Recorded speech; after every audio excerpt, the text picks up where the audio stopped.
السلام عليكم ورحمة الله وبركاته، حبايبي في كل مكان، عاملين ايه؟ اللهم صل وسلم وبارك على سيدنا محمد وعلى اله وعلى اصحابه اجمعين.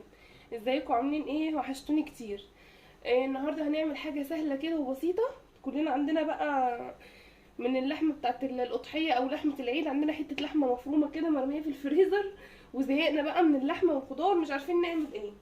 هنعمل النهارده حاجة سهلة جدا وبسيطة جدا. هنعمل النهارده نوع كفتة حلوة قوي، وطبعا يعني كبار وصغيرين ما بيختلفش على الانواع الكفته. كفته مشويه بقى، كفته رز، كفته بانيه، اي انواع الكفتات بتبقى سهله وخفيفه، بالذات عند الاطفال قبل الكبار كمان.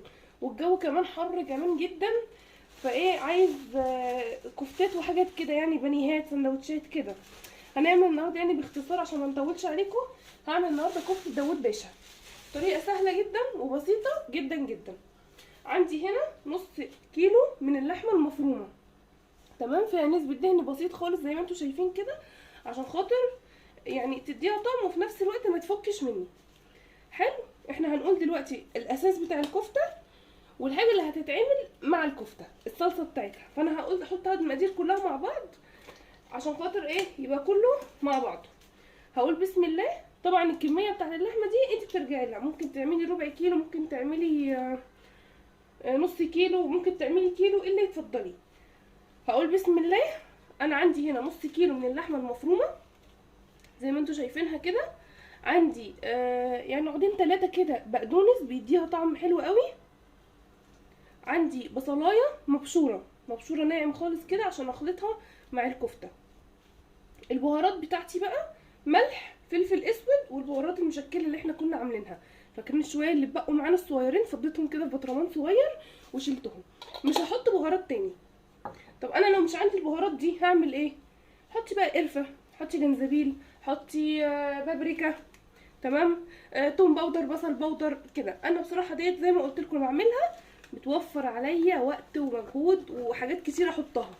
دي عشان خاطر موجوده احط منها معلقه صغيره منها على اللحمه ومعلقه صغيره منها على الصلصه.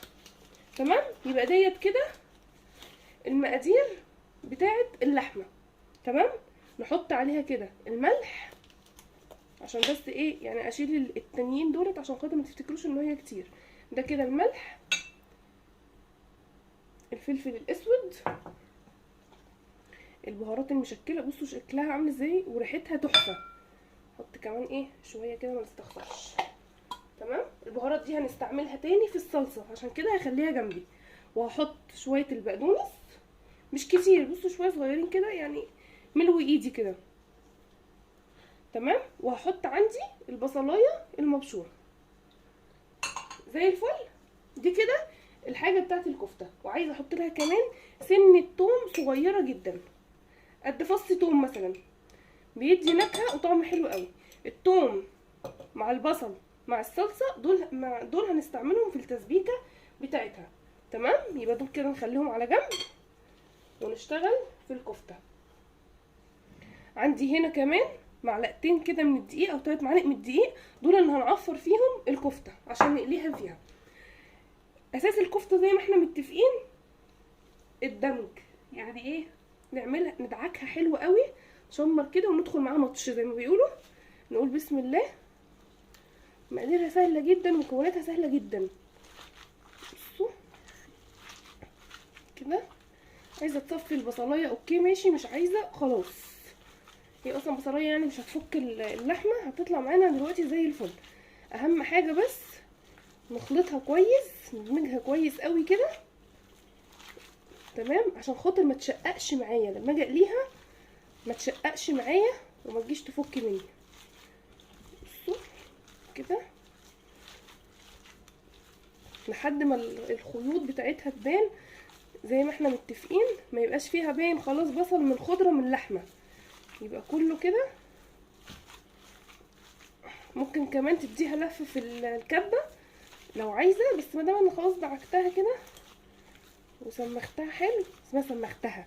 شوف زي ما بنعمل الكفته بتاعت الحاتي كده، لازم تتطحن حلو قوي عشان خاطر ما تفكش. دي برضو نفس العمليه. بسم الله. نشوف كده. بصوا زي الفل. بصوا خلاص نعمت خالص، والخيوط بتاعتها بانت كده، اللي هي انسجه الدهون بتاعتها، الانسجه بتاعت اللحمه نفسها كده. نديها كده خلطه كمان. كل ما الكفته كل ما تعجنيها اكتر كل ما تديكي نتيجه احسن ونتيجه افضل. لو وصلتي هنا الفيديو ما تنسيش تحطي لي لايك وتشتركي في القناه. قعدتي سرحتي في ضحك الكفته ونسيتي تحطي لي لايك.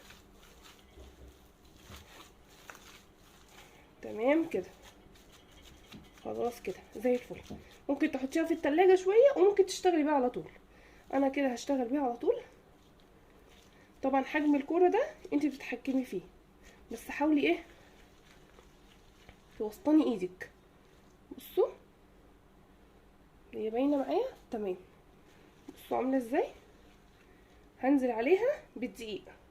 الدقيق ده ساده مفيهوش اي حاجه. هعمل كميه الكفته كلها بالطريقه دي. حاولي توسطني ايدك كده، او بمعلقه صغيره او بمعلقه ايس كريم.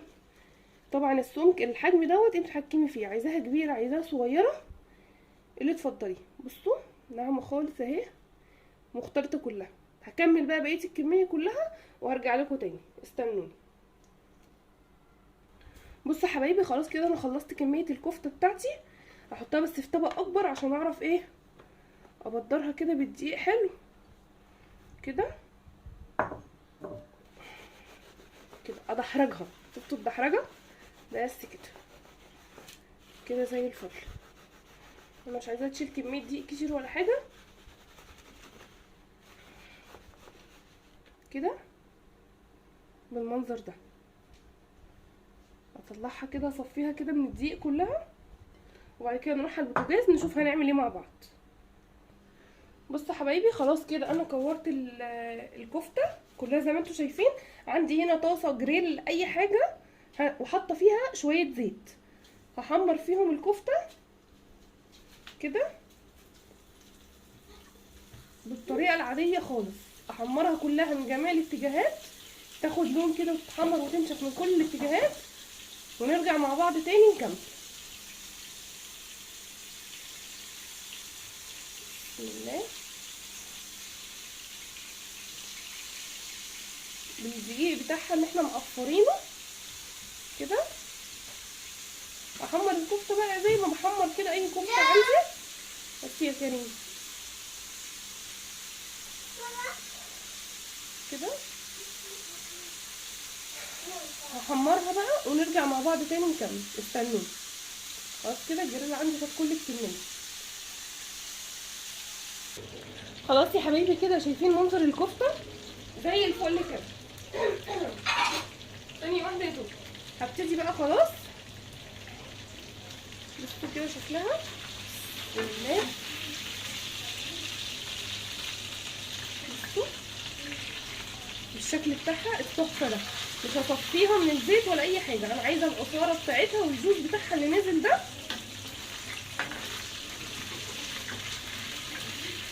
كده. طبعا في بواقي دقيق تحت في الطاسه او الجريل بتاعي، مش هصفيه ولا اي حاجه او ولا احط ماده دهنيه تانية كده. بسم الله بالمنظر ده. خلاص كده هقول بسم الله وهنزل بالبصلايه. تعمل ايه بقى؟ تعمل عمليه مسح للطاسه. كل اللي في الطاسه والكرمله والحاجات اللي حصلت دي كلها البصل يطعمها ويشربها من بواقي اللحمه اللي نزلت كمان. انا مش عايزاه ايه يعني ياخد لون قوي.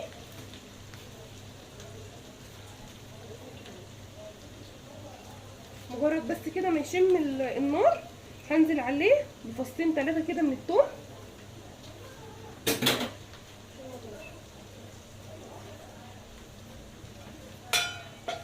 كده زي ما انتم شايفين.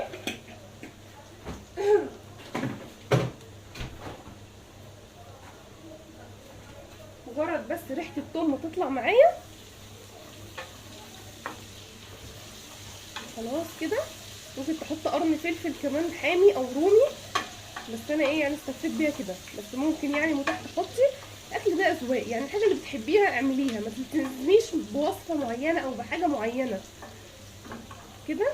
بصوا الحراره بتاعت الكفته دي زي الفل. هنزل بقى كده بمعلقه صلصه طبعا بس معايا اللون. لو مش عايزه صلصه انزلي بصلصه عصير الطماطم اللي عاملينه. هنزل كده معلقتين، بسم الله.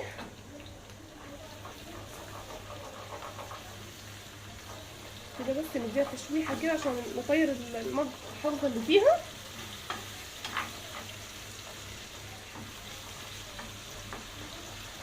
زي الفل. هنزل بقى بعصير الطماطم قيمه مج كبير كده. طبعا الطماطم دي احنا ايه ما بنستغناش عنها في البيت. بسم الله. لسه بصوا تلج ازاي بس كده. طبعا دي متسبكه جاهزه، مش هناخد وقت في التسبيك ولا حاجه. هنزل عليها كمان بكوبايه من الميه تتسبك كده وتغلي كلها في قلب بعضها كده زي الفل. كده ناقص لنا حاجه واحده بس، هنحط لها الملح بتاعها بتاع التسبيكه، خدي بالك عشان ما تحدقش منك.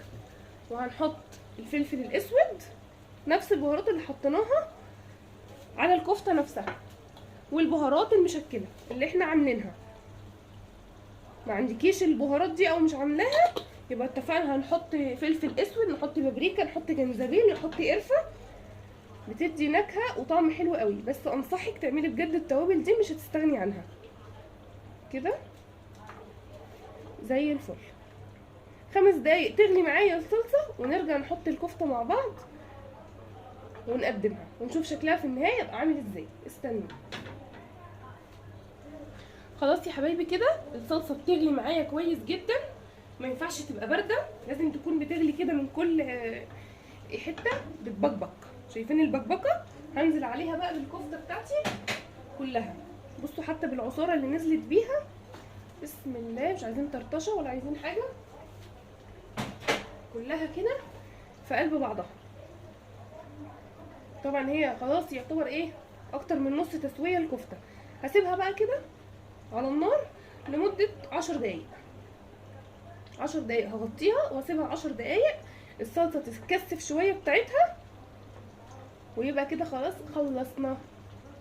شفتوا بقى وصفه سهله وما وقفتناش كتير، يعني مفيش، يعني هي العمايل بتاعتها يعني نص ساعه بتطلعي باحلى واطعم اكله كده.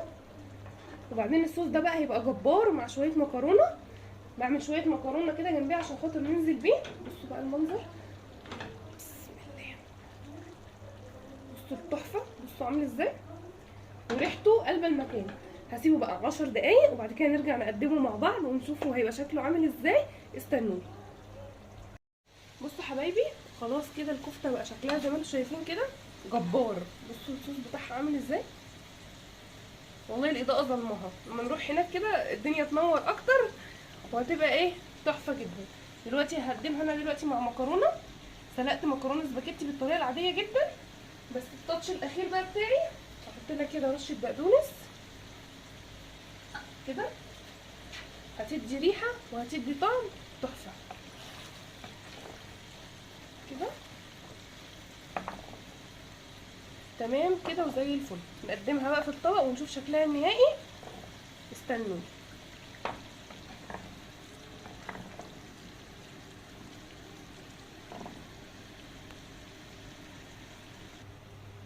بصوا حبايبي خلاص كده. طبعا السمك ده، بصوا السمك الصوص بتاعه عامل ازاي. بسم الله. احط كده على الكفته. طبعا بقى كده الصوص بتاعه ده على المكرونه مش قادره اقول لكم جبار. بسم الله. حاجه سهله كده وخفيفه هتنفع في الحر اللي احنا فيه دوت زي الفل. احط بقى شويه من الصوص كده. بصوا السمك بتاعه بقى عامل ازاي. طبعا شويه الدقيق اللي عفرنا بيهم الكفته ليهم دور طبعا في السمك ده.